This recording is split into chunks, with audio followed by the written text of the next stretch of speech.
Hello, hello. So dahil nga sa hindi makabiyahe yung asawa ko dahil bumabagyo ngayon, linisin natin yung mga whiteheads sa ilong niya. Gamit itong Gel Hot Moon na whiteheads remover. Try natin kung gaano ba talaga siya ka-effective. Pag binili mo nga naman pala siya is, pag bumili ka nito, meron na siyang kasama ito, mga papel. Marami na siya. Ito yung pinaka-ididikit mo sa ilong niya. Then, ito namang pinaka-whiteheads remover. Tingnan natin. Ano siya, parang, oh tama, gel type nga siya. Hindi naman matapang yung amoy niya. Amoy glue lang siya. Hindi siya amoy, ano naman, masakit sa ilong. Hindi naman ganun. So, subukan natin. Sana matanggal yung mga whiteheads ni Mr. sa ilong. Kasi ang daming magandang review. Kaya magkaroon tayo ng sarili nating review. Okay, game.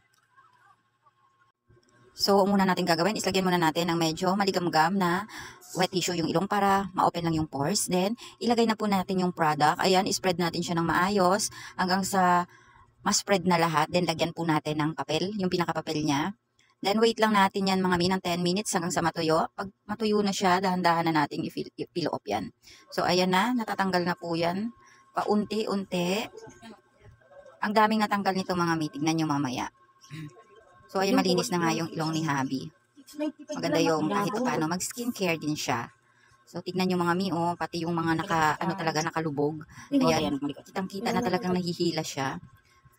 So, ayan, 'di ba? Tanggal pati yung pinaka mga roots ng mga whitehead.